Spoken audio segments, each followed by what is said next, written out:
Good evening, everyone. Welcome to our hearing on the two proposed 2019 budgets for the Department of Neighborhoods and the Department of Technology. Before we begin, I do want to thank everyone in the respective departments for their work and preparation to get us to tonight's hearing. Department of Neighborhoods Director Carla Williams-Scott and her team, Todd Dieferdorfer, Toya Johnson, and Julia Carter.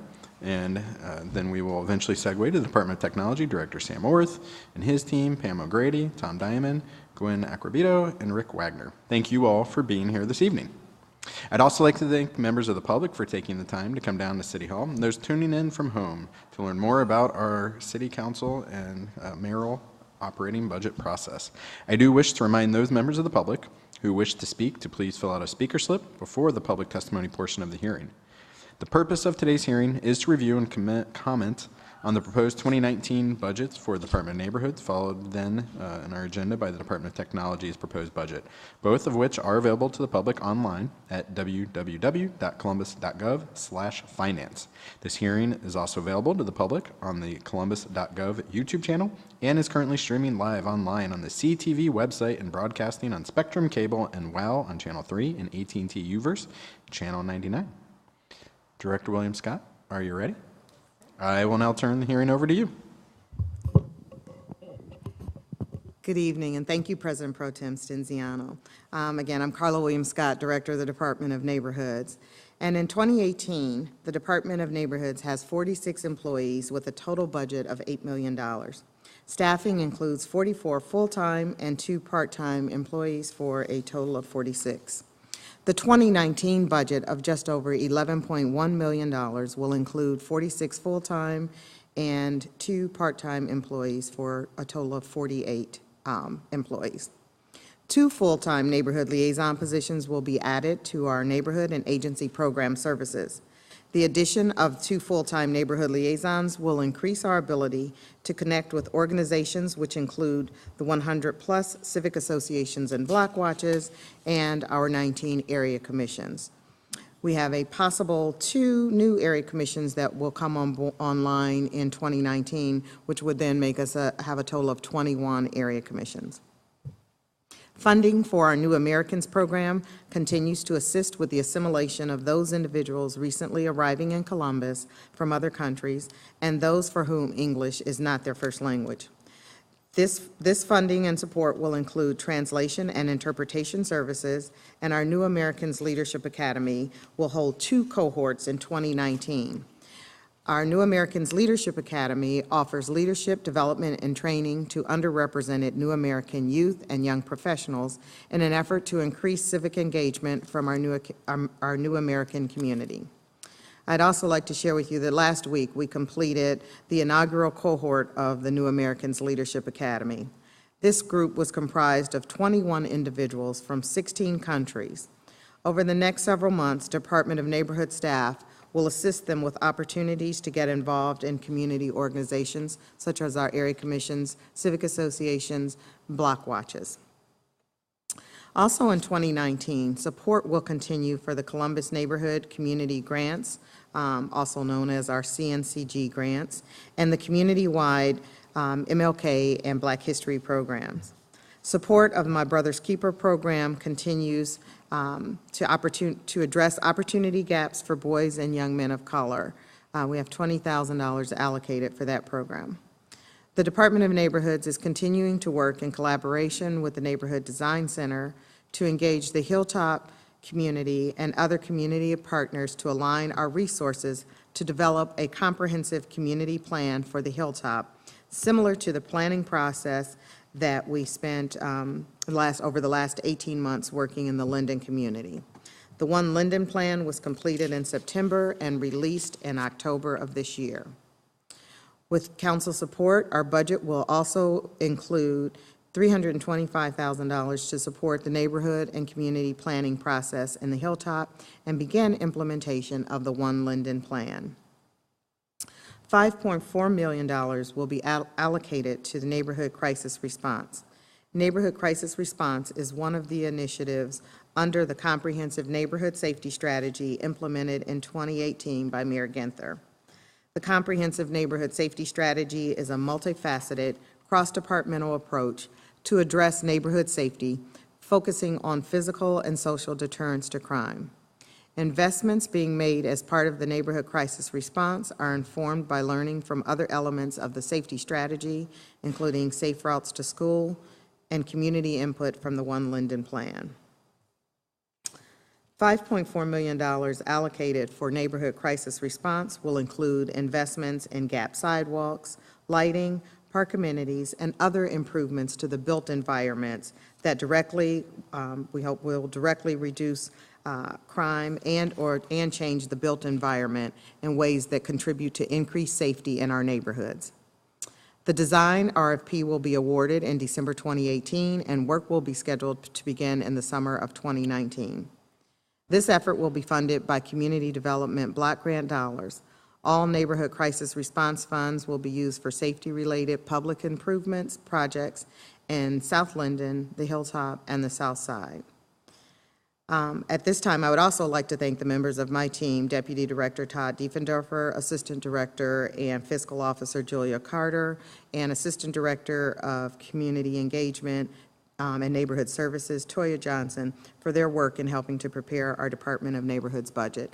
At this time, I would be happy to answer any questions. Thank you, Director. I do have a few questions, and while I ask those, we do have 2 speaker slips. So Mr. Fluharty, you'll be first if you want to start coming down, and followed by Mr. Andrews.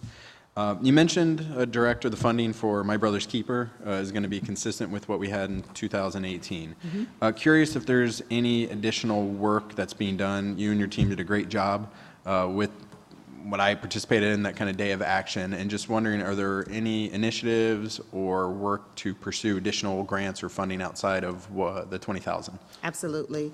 Our team, along with Council President's Office and some of our community partners, this year we spent time applying for a grant through the Obama Foundation and My Brother's Keeper program. Unfortunately, we were not awarded that grant, but we were put on a list of communities to watch for our efforts around the My Brother's Keeper work. And so it is our hope to continue to look for other grant opportunities and continue to partner with other community partners in the city that are doing work in this space, and we'll utilize our funding to hopefully leverage other dollars. And one follow-up question, then we'll have Mr. Fluharty. One thing I hear a lot is, the city used to have weekend hours for our 311 call center.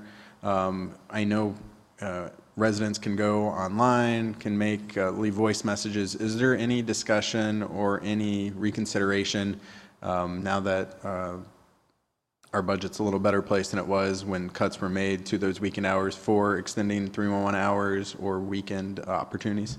We've had some of that conversation, but nothing in detail, nothing definite at this time. We would like to consider in the future moving forward to probably having some weekend staff, and would certainly have to work with our partners at AFSCME to address that. Moving forward, we think that could be a really good way to extend the hours in 311 as well as to provide customer service. Thank you, Director. Our first speaker tonight, Mr. Fluharty.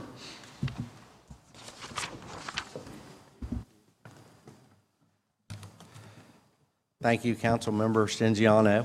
I am Mark Fluharty, the Executive Director of the Central Ohio Labor Council, here with the BREAD organization in support of One ID Columbus. We have a problem in our community, and that is ID.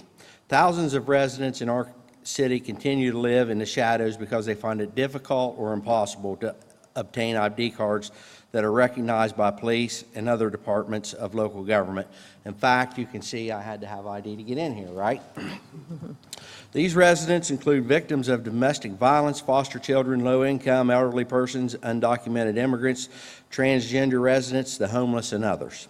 A recent study done by the Brennan Center at the New York University School of Law has estimated that even among adult U.S. citizens, as many as 11% do not possess a government issue ID.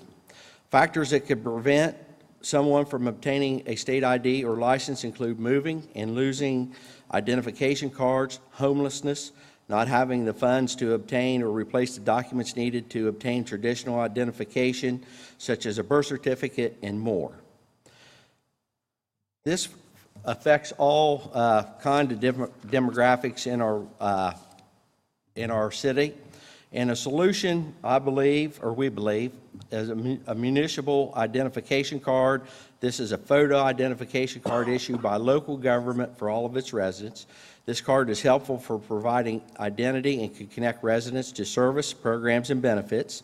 A municipal identification card would not take the place of traditional forms of identification, but would be helpful in providing someone with a form of identification that can be used with local authorities and city officials during a time of transition for everyday life. ID that can be used. What are some of the benefits of this ID that can be used when reporting a crime?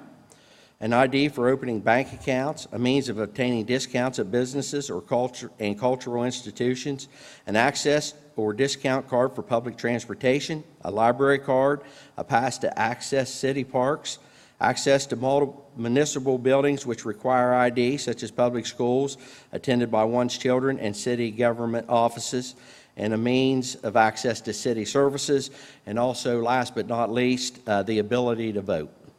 I asked for a line item for municipal ID in the 2019 budget. Thank you. Thank you, Mr. Fluharty. Quick question. Go ahead. Is there an amount that you're asking for or just a line item? Well, we think that $900,000 to $1 million.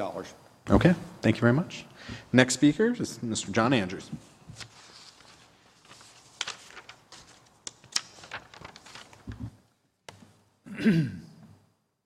Council President Pro Tem Stinziano, good evening. My name is John Andrews, and I am a proud member of the BREAD organization and One ID Columbus Coalition. And I appreciate the opportunity to speak this evening on behalf of the coalition.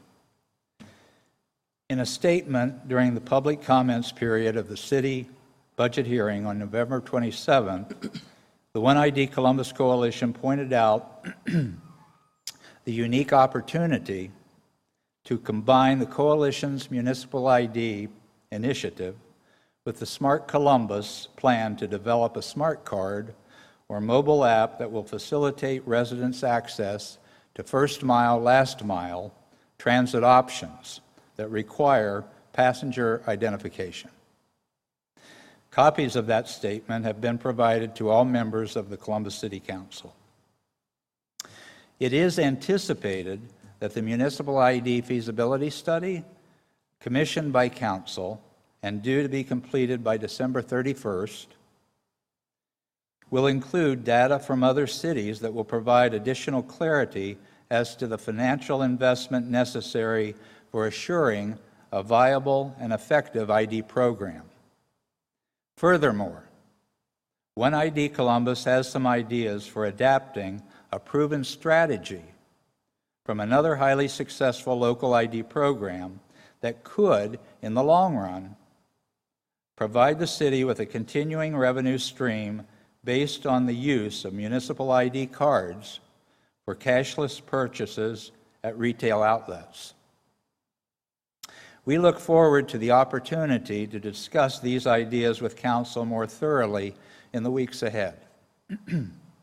To avoid further delay and a potentially costly lost opportunity for synergy with the Smart Columbus Transit Initiative, the One ID Columbus Coalition asks again this evening that a line item for a municipal ID program be included in the 2019 city budget. Councilmember Stinziano, will you request that this line item go into the 2019 budget?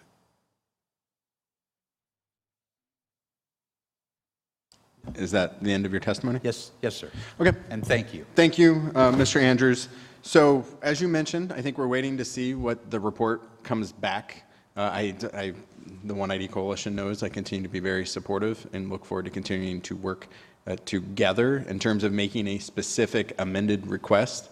I think we need to finish going through our hearings, and I think every council member and offices are waiting for that report for the recommendation. I'm glad to hear the $900 to $1 million request. I don't know if the report's going to come back and say that's the appropriate amount or not, and so want to wait, but continue to be very supportive and also looking forward to the results from the study. Thank you all for being here. Director William Scott, before I end our hearing on Department of Neighborhoods, one question that also comes up, and as you can imagine, from area commissions, they asked, and we had when we were planning some of our budget requests, about giving area commissions a little more funding. I know you mentioned we're going to be growing from our 19 standing to up to potentially 22. Any discussion or consideration for enhancing the allotment that we directly fund to our area commissions? At this time, Council President Pro Tem Stinziano, we have not had that conversation. Just to give you a little, to share and the reason why. So area commissions, as you know, are held to the same general fund spending guidelines, thus limiting their eligible expenses. In 2017, $47,500 was allocated to area commissions. $9,300 was returned in unspent funds from area commissions. The 2018 reconciliation is pending, but we also anticipate that there will be unspent funds this year as well. So we're trying to work with our area commissions to figure out better ways to utilize the funding that they have. Again, they are bound by the guidelines of general fund spending, and so that limits what they can spend their funding. So I appreciate that clarification, and I know our liaisons do a great job of providing that guidance in different area commissions. I think we appreciate, and what makes them so valuable, have different needs, and so some Absolutely. cap out, some don't. Some may be a little more creative within those guidelines of making sure that they're spending the full allotment. So appreciate that answer, and thank you both and your team for the budget presentation. Absolutely. Thank you so much. With that, if Director Orth, if you are ready, we will now transition to the hearing for the Department of Technology to present your proposed operating budget. The podium or chair or microphones. I thought you guys were in the back like I was in law school.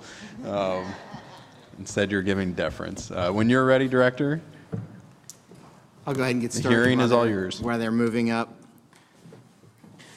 Good afternoon, President Pro Tem Stinziano. We want to thank you for the opportunity for giving the Department of Technology this time to share with you our 2019 operating budget. I'm joined on my left by Rick Wagner, our Deputy CIO and Chief Operating Officer, Pam O'Grady, our Deputy CIO and Chief of Staff, and Gwen Accarbeto, our Assistant Director and Fiscal Officer. We'd like to start by giving a general overview of our role in city government and also include some highlights of various projects we've been working on with our colleagues across the city and the work we do to support them and the public going forward in 2019.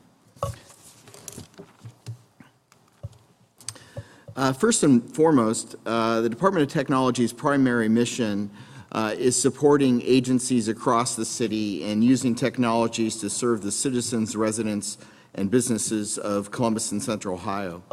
The department provides support for 12 essential services such as network, telecommunications, applications, programming services, desktop, IT security, geographic information system, and CTV media services, which we're being broadcast on right now. 6 enterprise applications used by all city departments, which includes payroll, GIS, Acela, 311, Tableau, and citywide email, and 54 major line of business applications used by various departments in addition to certain technology services that we provide to our external customers, the Franklin County Board of Commissioners and Columbus City Schools. As always, at the center of our work is the continual focus on recognizing that our efforts are successful when our customers, city departments, and the public say we are successful. This is what we call our pillars of customer satisfaction. Mr. Pro Tem, I think it's probably safe to say that when we think back historically, DOT has not always been known for our customer service orientation. We started when we came in 2016 with a focus on reconnecting with our customers, understanding their priorities, direction, and where they want to go. We also had to start with assessing our current organization and, more importantly, challenging all the teammates in our organization to be more customer service driven. The first step we took was to establish the values that were aligned with our goals and the future direction of the city. The second step was to reorganize DOT to achieve two things. Firstly, that was to be more accountable. We put all operations under one leader to drive transparency, to quickly identify problems, and to be accountable to our customers. Secondly, we focused on engaging with the customer. We're bootstrapping a customer-focused division we call IT Planning and Customer Relationship Management to work with city departments to help craft the city's vision for using IT moving forward. And those efforts are producing results. Our relationships with city departments are steadily improving, and we're hopeful that those relationships will result in ongoing improvement in the services that we all collectively deliver to the citizens on their behalf into 2019. We have many examples of where engagement is producing results, in particular around the use of data from the city systems. It's important to recognize and note that these things that are being enabled come from true dialogue and partnership with our city agency partners. And so what I'm about to share are just all but a few examples of those collaborations. The first one on this slide is what we call the Celebrate One Hub, which was recently launched. As you know, there has been a focus in our city around the impacts of infant mortality and their need really to connect with expectant mothers. The DOT team worked with Celebrate One to create a hub, a place for interested parties and expectant mothers in the city to go to find data, information, tools, and resources. That hub project was recently kicked off in 2018 to support that effort. The one in the middle is the city auditor's bond website. Incoming City Auditor Kilgore had a bold vision to provide opportunities for the citizens of Columbus to invest in the city by purchasing Columbus-issued municipal bonds. Working on a tight deadline, DOT, working with auditor staff, created a bond website and produced videos for the auditor about the program. And in a very short amount of time, in the first year of the program, over $5 million in bonds were sold, in part due to the communication around the new website. And then lastly, as you know, our city is very focused on the Smart Columbus and the Smart Cities program. DOT staff working with the Smart Columbus team and Smart Columbus contractors developed a new Smart Columbus website for the Smart Columbus program.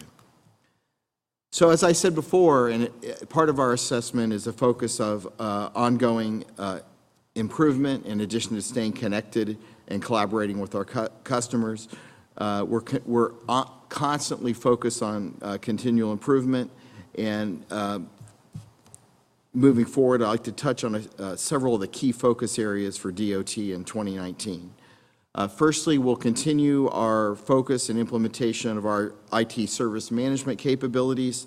Our goal of providing real-time reporting back to city departments around the status of their service requests.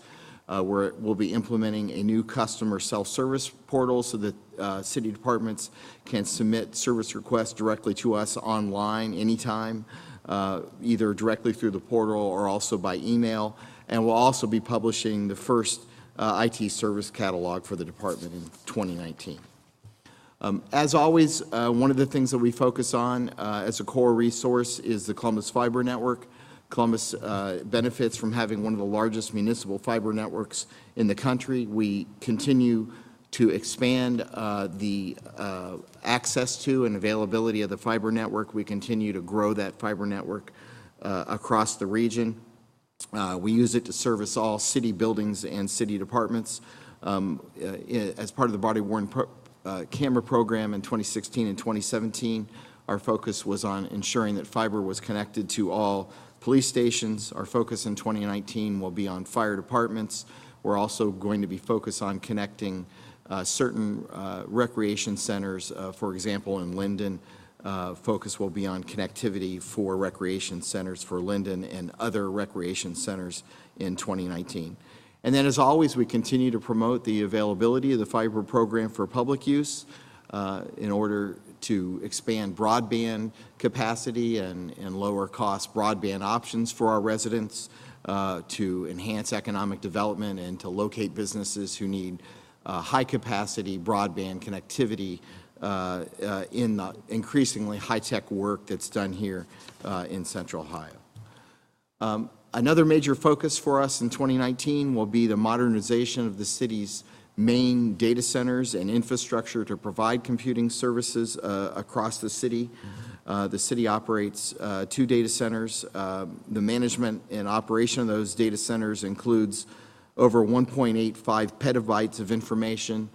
Just to give you an idea, that's about 90 billion 8.5 by 11-inch pages of information housed in the city's 2 data centers. Our goal, as always, is for them to be environmentally safe and secure. The infrastructure in our data centers is being updated to support the city over the next decade. We're enhancing our capabilities while reducing long-term costs, improving safety, and what we call uptime and resiliency. We'll be integrating our data centers with public cloud offerings to enhance the city's capabilities for always-on information technology that is on 24 hours a day, every day of the year. Recently, we created a client services division where we combine the support of nearly 20,000 network-connected devices, desktop computers, laptops, and telephones into one department. We're exploring expanded support and services for mobile devices, cell phones, tablets, and doing research in digital signage and conference room management for city departments. We'll be working together in 2019 with finance and management as we continue to support the audio-visual needs of the city departments in 2019. Of course, we always focus on applications. While the infrastructure and the connectivity is important, at the end of the day, it's really the applications where the value is created. We're taking a hard look at the current portfolio of applications across the city. I'm going to touch on just a few of those. The city's main website, which is columbus.gov, is probably the most visible resource that our residents and citizens have in engaging with the city. We work collaboratively with city departments to ensure that the content online at columbus.gov is always current. It really is the primary resource. It is one of the top government resources in the country. We get over 5,000 visitors daily to columbus.gov, and of course that includes not only the central website, but also access from the My Columbus app, which is available for both Android and iOS. There's a lot of things currently on columbus.gov and also on My Columbus, things like online payments, the ability to apply for parking permits, to participate in recreation and parks programs, like sports and activities, to use Columbus Green Spot, to submit 311 service requests, links to area commission websites. You can check your street sweeping schedule or find out when your street's going to be plowed using things like Warrior Watch. Certainly, with the ever-changing services the city offers, there's always a need to continually refresh and keep the columbus.gov and My Columbus web applications current. And as I mentioned a moment ago, we will be making a review of those two things, a critical inflection point in 2019. When we think about how we present and communicate with the residents, and we use information within the city to drive various city services across the departments, we're finding that increasingly the use of geospatial or GIS information is critical to how we think about the city. We've had a long-term focus on our geospatial systems. It's a key to understanding the changing nature of the city and actually seeing what's happened as the city continues to grow and expand. We have over 70 GIS users across the city, and we'll continue to expand the applications and requests for GIS services that's being consumed by all the agencies across the city. And it's really our foundation for our emergent data management services. Last year in our budget testimony, we presented the creation of a new city department that we're calling City Data Management Services. There is a continual increase not only internally within the city, but also externally for access to data by city departments, open data, how the city spends its checkbook, public initiatives like the opioid crisis, Celebrate One, public safety, and so on, Smart Columbus, are all really creating a need for the city to think differently about how it uses and how it publishes its data. We've created a new department. Last year it was not fully staffed. It is now fully staffed. We have 5 new data analytics scientists that are working with city departments to understand their data and to publish their data and to use it to support the various policy initiatives and the work that I've already described. We'll certainly continue those efforts into 2019. Columbus TV remains an ongoing focus for the department. The city's 24-hour-a-day, 7 days a week cable channel provides local government news and information to cable and online subscribers. In 2018, CTV produced close to 250 hours of on-air programming, including meetings of Columbus City Council and the Franklin County Commission. We'll continue those efforts. One area where we're seeing a lot of growth in addition to real-time broadcasting is also in media services. We're producing a lot of offline content, a lot of documentaries, infomercials, and other useful pieces of information that are presented either on the My Columbus app or in columbus.gov or on the city's YouTube channel for non-real-time viewing later. For those that want to watch in real time, you can watch CTV on Spectrum Channel 96-104, WOW Cable Channel 3, UVerse Channel 99, and then as I've already mentioned, live streaming on columbus.gov and the My Columbus application. So those are all the things we're doing. Just in summary, the Department of Technology's 2019 budget is $40,277,228. The Department operates as an internal service fund that supports the many technology services that the department provides to other city departments, divisions, and outside entities. In addition to receiving $18,863,539, or 46% from the general fund departments, we also receive $21,410,689, or 54% of our budget, from other fund city departments, such as Public Service, Public Utilities, and the Bureau BZS. The budget funds a total staffing level of 165 positions consisting of 159 full-time equivalents and 6 part-time equivalents. And then lastly, just a department division breakdown. The department is broken into 2 divisions. First, administrative division, which includes the director's office, our project management office, and the direct charge budget, which I just mentioned. And then the information services division, which provides the services that we've talked about here this afternoon. The administrative division and the direct charge budget total $9,841,591, excuse me, and the information services division is $30,435,637. In closing, Mr. Chairman, we want to again thank you for the opportunity to share what we're doing to support city departments and to enable services to the citizens of Columbus. I want to thank Pam O'Grady, Rick Wagner, Gwen Acrobeto, and everyone at DOT for their assistance in preparing for today's budget presentation, and I'd certainly be happy to take any questions that you may have at this time. Thank you, Director, and thank you all for your presentation. I've really enjoyed being a part of watching implementation of those pillars and really changing the approach that the department has taken in my 2 years, 11 months, 18 days on council. A couple questions. You talked a little about the internal collaborations, and just curious if there are any identified for future collaborations or partnerships as you continue to look to streamline service delivery. Not sure if that's just applications, but other areas that may be on the horizon or maybe not realized yet between the department and other agencies? Mr. Chairman, firstly, thank you for the question. And the short answer is yes. Our focus is always to understand city departments and what their goals are and what they want to accomplish.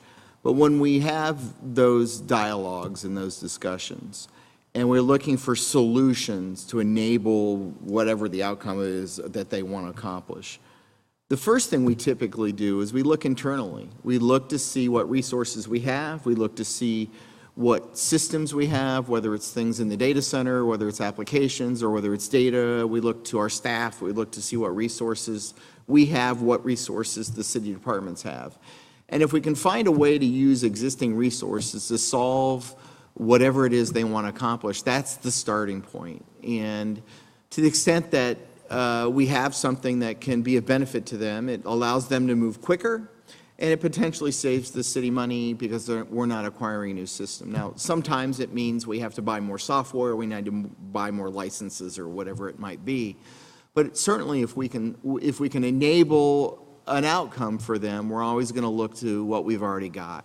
And then to the extent that there aren't existing tools or resources that the city already owns, and it seems clear that there's a new solution that we have to have, we really focus on understanding the requirements, and when asked, and this is happening more and more, we really work to help them acquire new systems that make sense, that are affordable, and that can be supported over the long term and integrated with other city systems. Oftentimes, it's not just a new system, but how it connects to existing technology. So those things, those new things clearly result in new budgetary requests, which either come from DOT or come from the departments we serve. Thank you. Next question, and one that I know remains top of mind, is ongoing cybersecurity efforts, what the department's approach is. I know last year council helped and you all requested a cybersecurity position, but how the city Department of Technology or city more broadly is continuing to be prepared to protect that information, as you showed really doing a great job of creating portals and adding more value with data. Well, again, thank you for the question. And as I think you know, sir, but I think it's important to reiterate here, cybersecurity is always one of those topics which is sometimes difficult to talk about. It's often thought of as insurance. You never really understand the value of home insurance, your car insurance, until you really need it. The truth of the matter is we in IT, our systems, whether a city government or a corporation or even as individuals in private life, we are always under attack. And so it is literally a 24/7, 365 challenge. We have a team, a dedicated team of 6 staff in addition that are focused strictly on cybersecurity and data privacy for the city. We continue to do the day-to-day things of monitoring and ensuring that the city's many systems are protected from the various bad actors that are out there. That is an ongoing process because those bad actors are always finding new ways to get into our systems. So it's really something we always need to remain vigilant and never stop doing. The other part of the equation beyond the operational role is really back to that engagement. Our business owners, just like home insurance or car insurance, doing the right things with your car and your home, the insurance can't do certain things. It requires cooperation. And so we're focused, in addition to the day-to-day operational work, and really raising the visibility of cybersecurity issues across the city and really working with our partners and helping them to understand that in addition to creating value in the systems they acquire for the people we serve, that we also have to protect them. So there is more work to do, but thank you for your focus in this area and your support on it moving forward. And my final question, although you touched on it a little bit regarding the fiber network and where some of our priorities, One thing we've heard, and it touched a little bit with Department of Neighborhoods, some of the area commissions would like to see enhancements with our Pride Centers. I don't know where that falls into the realm, but wanted to just pass that along as something that we've heard Far East Commission, some of our older facilities would like enhanced technology capabilities, and where I know some of the rec centers, fire stations, obviously priority, where that could fall in the potential list, I know they would appreciate consideration. We would certainly be happy to entertain a dialogue with that group and with neighborhoods around this important topic. Certainly how we think of how the city communicates with the residents is changing, especially when we think of mobility and those sorts of things. So anything we can do to enhance that is certainly a dialogue we would want to have. Thank you, Director. Thank you, Mr. Chairman. Just before I leave, I just want to say this is our last budget hearing with you, sir. I want to thank you for your partnership and congratulate you on being elected as the new city auditor. City auditor makes more money, Director. Sorry, county auditor. I misspoke. County auditor. Certainly wish you well in your new role and want to thank you for your partnership working with DOT these many years, and look forward to working with you in your new role. Well, I appreciate that. And it starts at the top, but have always been impressed by the entire staff across the board and the entire department. From that first tour that I was able to take, the enthusiasm and commitment all the employees within the department have, not only to do a great job within the department, but across the city, evident by the work they do day in, day out. And so thank you and your leadership team for leading that way. But again, just have been really impressed and appreciative during my opportunity to chair the committee to be able to work with such great city employees. So thank you, Director. Thank you, sir. So seeing no questions or comments from my colleagues and no speaker slips from anyone in the audience, I'm going to thank everyone that was in attendance and those watching at home for being part of these two hearings. Again, thank you to the Department of Neighborhoods and Technology Directors William Scott North and their teams, as well as members of my brilliant staff, John Oswalt, Matt Erickson, Cole Voidach, and Kevin McCain, for today's presentations. The information is always very helpful, and I know the public, as we go through our ongoing operating budget process, appreciates it. I do encourage those looking for more information to visit Department of Neighborhoods website at www.columbus.gov/neighborhoods or call 614-645-1993. Or for more information from the Department of Technology, you can go to their website at www.columbus.gov/technology or call 614-645-2550. And if you're looking for additional information on the overall budget, 2019 operating budget, again, you can find that online at www.columbus.gov/finance, and you can always reach me in the office 614-645-8084 or my email mstinziano@columbus.gov. This hearing is adjourned.